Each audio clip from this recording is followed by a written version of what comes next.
नमस्कार।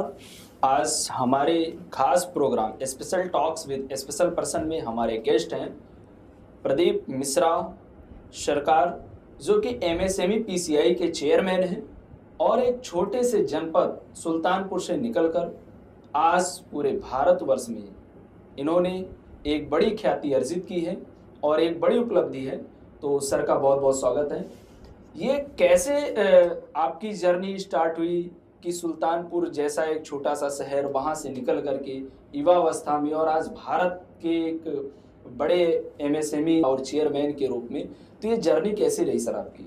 देखिए, ये बड़ी लंबी कहानी है बेद जी, और उस कहानी तक जाएंगे तो बहुत वेदनाएं हैं, बहुत संघर्ष हैं, बहुत खुशियां हैं, बहुत दुख भी है। लेकिन ठीक है, एक सोच है कि आज संपूर्ण भारतवर्ष में सुल्तानपुर से लेकर दिल्ली तक के सफ़र में लोगों को जोड़ना, जो एक सोच अंदर एक विरासत मैंने बना रखी थी बचपन से, एक मेरा एक संकल्प रहा कि आप अपने लिए नहीं, लोगों के लिए कामयाबी या लोगों के लिए कामयाब हों या लोगों के लिए काम आ सकें। उस जर्नी के सफ़र में एक छोटा सा पड़ाव अभी तक दिल्ली तक है। कोशिश यही है कि हमने जो अपना एक संकल्प लिया है कि हमारा संकल्प आपका साथ, रोजगार हो, हर घर हर हाथ। आज उस सफ़रनामे से लेकर एक हम लोग किसान परिवार से निकलकर शिक्षा दीक्षा कानपुर में, और जिसको रोजी रोटी और कर्म भूमि कहा जाए तो लखनऊ रहा हमारा। लोग मिलते गए और सोच दिन प्रतिदिन बदलती गई। इस सफ़र में यह देखा गया कि आज ज़रूरत, हम आप अपने लिए तो काम कर ही रहे हैं, लेकिन आज ज़रूरत देश, समाज और जो यह कोविड से भी बड़ी बीमारी है जिसको बेरोजगारी कहते हैं, इस जाति समाज के लिए काम करने की सबसे बड़ी ज़रूरत रही। यही से सोच बदलती गई और दिल्ली तक सफ़रनामा तय हुआ। एमएसएमई पीसीआई के विषय में बताऊं, आज संपूर्ण भारतवर्ष के 30 प्रदेशों में 708 जिलों में 2,10,000 प्लस परिवार के साथ यह संस्थान संपूर्ण भारतवर्ष में, चाहे वह केंद्र सरकार हो, चाहे वह प्रदेश सरकार हो, चाहे वह सेल्फ हेल्प स्ववित्त योजनाएं काउंसिल की हों, उनके माध्यम से लोगों तक जाकर लोगों को जागरूक करना, लोगों तक उनकी समस्याओं को सुनकर लोगों को रोजगार उपलब्ध कराना के पड़ाव को हम लोग काम कर रहे हैं। ये आपका जो सरकार ग्रुप है, ये कैसे मन में आया विचार और इसको दिया? फिर आपने रियल एस्टेट के भी क्षेत्र में कार्य किया, तो ये आपके अंदर कैसे धारणा आई कि सरकार ग्रुप को चलाया जाए और आज उसके अंतर्गत काफ़ी युवा जो है आश्रित हैं, रोजगार पाए हुए हैं, अपना कार्य कर रहे हैं, तो ये विचार कहाँ से आए? देखिए, मैं पहले छोटी मोटी कंपनियों में एज ए हेल्पर के रूप में काम करता था और 4500 रुपये की मेरी पहली जॉब लगी थी बिग बाज़ार में। अब वो बहुत छोटी जॉब थी जिसको बताने में बड़ा अंदर से वेदना भी होती, दुख भी होता है और खुशी भी होती कि वहीं से एक छोटी शुरुआत हुई दैनिक जागरण चौराहे लखनऊ से। और उस छोटी सी शुरुआत में मैंने ये देखा कि अगर आप अपनी सोच बदलेंगे तो सब कुछ बदल सकता है। फिर 2-3 कंपनियों में मैंने एज ए हेल्पिंग एजेंट के रूप में काम किया और देखा कि लोग एक दूसरे को छलावा करते हैं, और निश्चित रूप से अगर आप सत्यता पे खुद अपने कंधों पर लेकर जिम्मेदारी लें और काम करें तो बहुत बड़ा मुकाम हासिल हो सकता है। उसी चीज़ में हमने रियल एस्टेट की एक छोटी शुरुआत की, जो आज हमारा परिवार देख रहा। मैं तो अब उन सब चीज़ों से बहुत दूर जा चुका हूँ, समाज और देश के लिए समर्पित हो चुका हूँ। देश ही सेवा मेरी सबसे बड़ी सेवा है और बहुत सारे छोटे छोटे कार्यक्रम और प्रोजेक्ट हमने डाले, जिसमें जो भी सफलता मिली निश्चित तौर पर वह संतोषजनक सफलता थी मेरे कार्य के अनुसार। मैंने यही सोचा कि अपने कार्यकाल में जहाँ भी काम किया जाए, चाहे वह बिजनेस स्ट्रेटजी रही मेरी, किसी के प्रति किसी को पीड़ा न पहुंचनी पाए। या स्वयं अपने द्वारा किसी को दुख न पहुंचे। तो उसमें भी सफलता मिली। सरकार परिवार एक आज अपने आप में एक लोगों का परिवार हो गया है, चाहे वह रियल इस्टेट हो, चाहे फूड प्रोसेसिंग हो, चाहे और भी जो हमारे अन्य प्रोजेक्ट चल रहे हैं, जो परिवार के लोग दायित्व निभा रहे हैं, छोटे भाई भ्राता लोग। अब संपूर्ण भारत के लिए हमारा जो कार्य है वो देश के लिए ही है। अब बिजनेस और इन सब चीज़ों से मैं बहुत सुल्तानपुर गृह जनपद से आप निकले और सुल्तानपुर की समस्याओं को लेकर के, जैसा कि वहाँ के जनप्रतिनिधि जो कि जनता के द्वारा चुने गए, उन्होंने क्या कार्य किया क्या नहीं किया, ये तो एक जांच का विषय है और एक जनता के बीच की अपनी वो है सोच है। लेकिन प्रदीप मिश्रा सरकार ने आज आप जहाँ पे बैठे हुए हैं वहाँ होते हुए सुल्तानपुर जनपद के लिए कुछ एक दो बड़े अनोखे कार्य किए हैं और वो आपने किया दिखाया नहीं। क्या था और कैसे, किसके माध्यम से, कौन बताया कि ये समस्या और आपने उठाया, जो कि आज वो धरातल पर वो उसका समाधान हुआ और वो एक बड़ी योजना रही है सरकार की, जो वहाँ की जनता आज लाभान्वित हो रही है उससे। देखिए, सुल्तानपुर की धरती मेरी माँ जननी है और मेरी जन्मस्थली है। मैं चाहता हूँ, जैसे पूर्वन में कहावत है, पहले घर दिया फिर मस्जिद दिया, तो ज़्यादा से ज़्यादा मैं कोशिश करूँगा सुल्तानपुर परिवार के लिए एक अच्छा माहौल, एक पड़ाव हो। रही बात राजनीति की, राजनीति को लोग अब कॉमर्शियल के दृष्टिकोण से लोग देखने लगे हैं। मेरा यह मानना है कि आप अपनी सोच बदलिए। मैं बहुत से सारे देश में लगभग 708 जिलों में 443 जिलों का भ्रमण किया हूँ और हजारों की संख्या में, चाहे वह एमएलए हो और सैकड़ों की संख्या में मैं सांसद प्रतिनिधित्व से मिला भी। मैंने जाके बड़े नज़दीक से उनको ये देखा है वेद जी कि जब वह बात आती है कार्य योजना की या किसी व्यवस्था की, तो अभी बहुत अवेयरनेस की ज़रूरत है प्रतिनिधित्व में। क्योंकि मैं किसी व्यक्ति विशेष पे टीका टिप्पणी नहीं करूंगा, ये समाज के लिए, सबके लिए, हम सब के लिए भी हो सकता है। आप कभी प्रतिनिधित्व करें, हम करें, कोई भी करें, ईश्वर जब जिसको मौका दे। लोग पीडब्ल्यूडी, नगर निगम, ठेका पट्टा को ही रोजगार मानते हैं। मेरा व्यक्तिगत मानना ये ठेका पट्टा नहीं है। आज मैं धन्यवाद दूंगा देश के सभी प्रधानमंत्री श्री नरेंद्र मोदी जी को, जिन्होंने एमएसएमई जैसे संस्था को बहुत नज़दीक से देख के उसमें बहुत इम्प्लीमेंट किया है।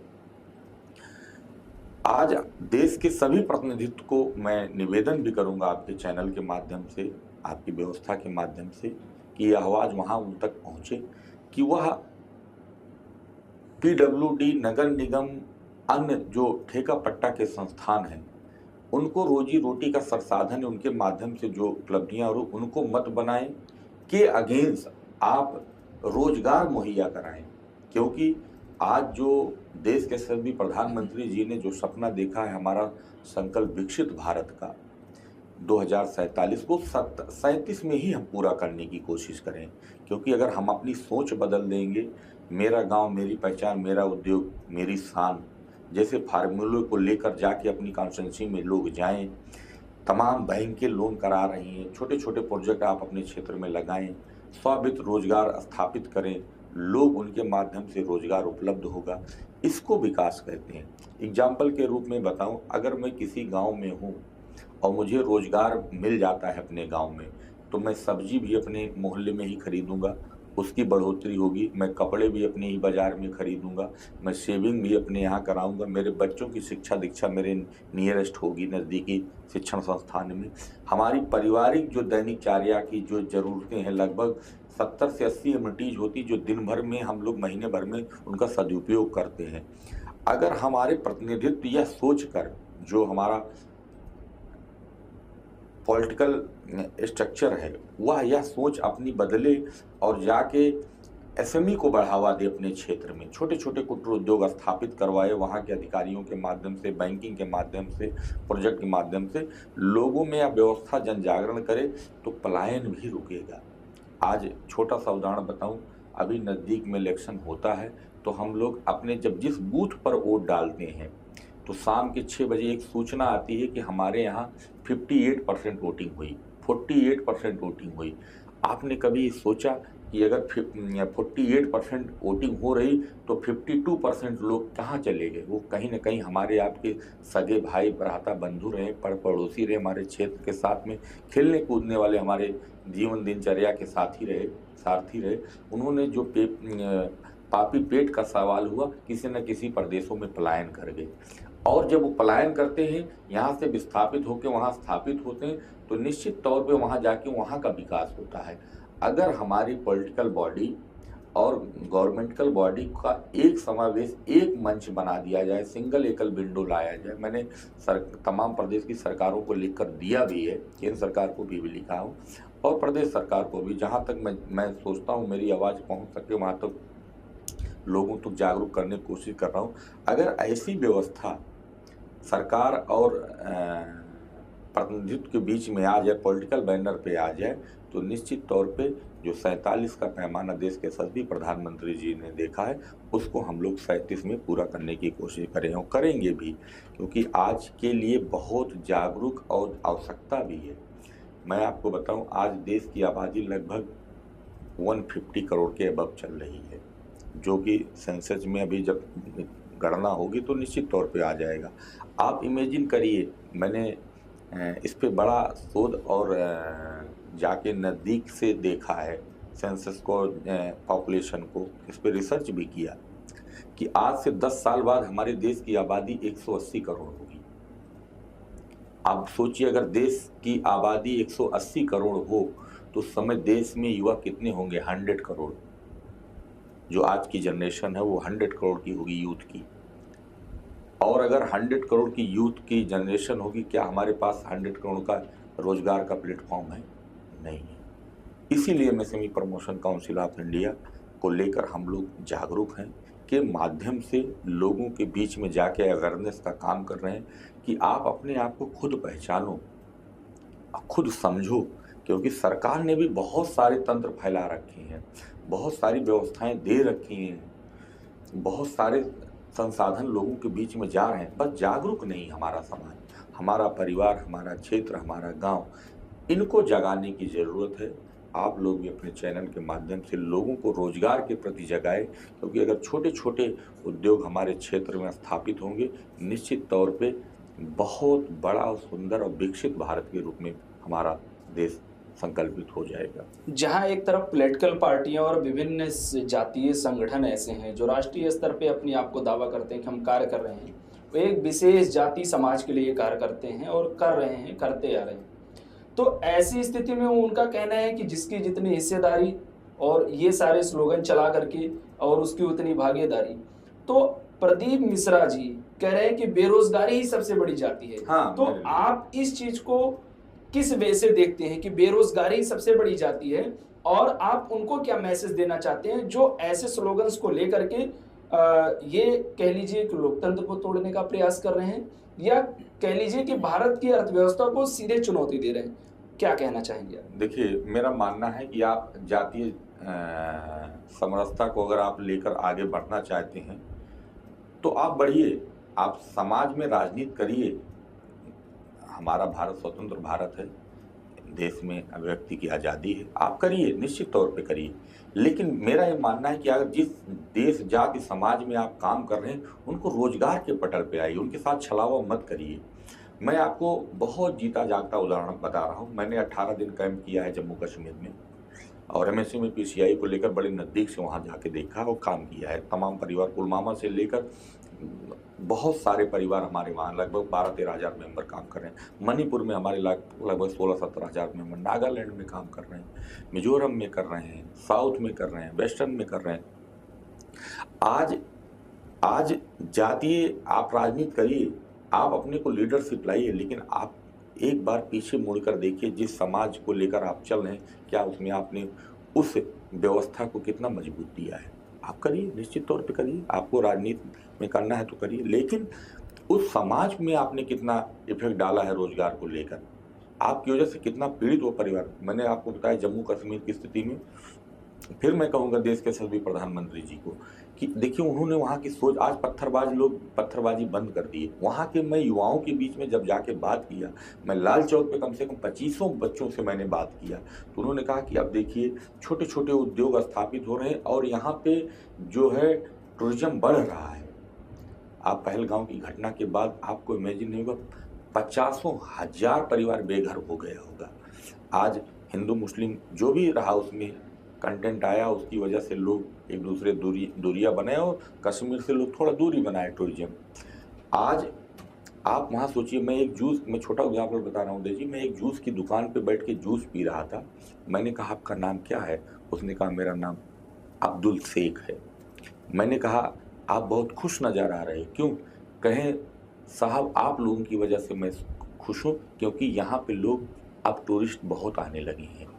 तो और जब टूरिस्ट आने लगा तो उसकी दुकान की बिक्री बढ़ी तो वो अपने परिवार की अच्छी शिक्षा दीक्षा दे सकता है।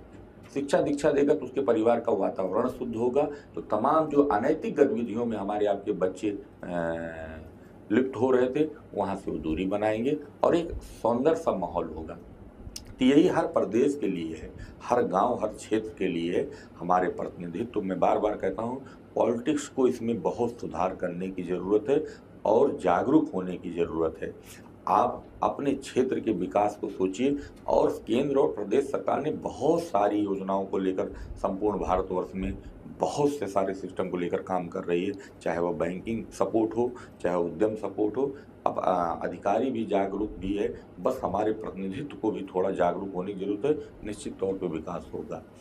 मैं आपको एक दूसरा उत्तर प्रदेश को लेकर बताऊंगा। मैं धन्यवाद दूंगा आज जिस प्रदेश में हम लोग आप रहते हैं,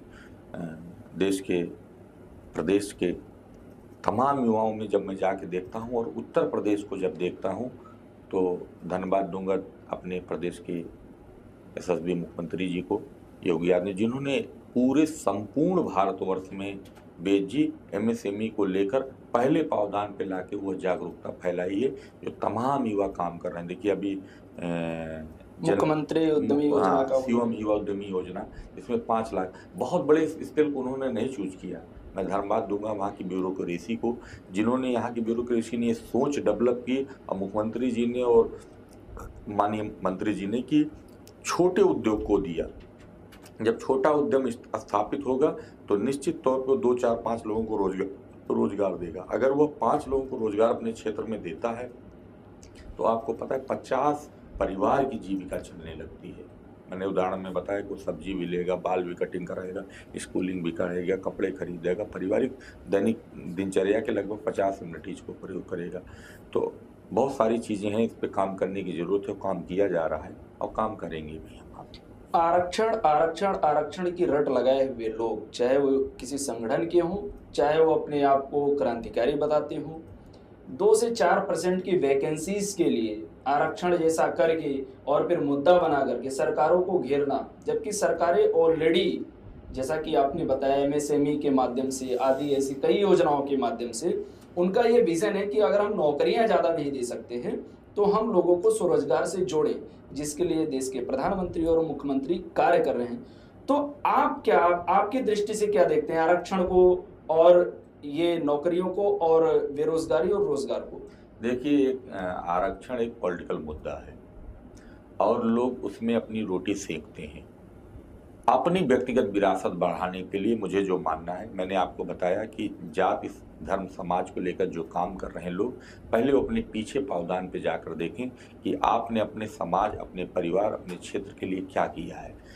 मैंने फिर भी बताया कि ठेका पट्टा दिलाना नहीं, किसी की पीठ सहलाना नहीं, किसी को गले लगाना नहीं, उससे पापी पेट का सवाल, उससे किसी के घर की दिनचर्या नहीं चलती। आप रोजगार से जोड़ने की राजनीति करिए। मेरा मानना है उससे बड़ा आरक्षण कुछ नहीं होगा, उससे बड़ी विरासत कुछ नहीं होगी।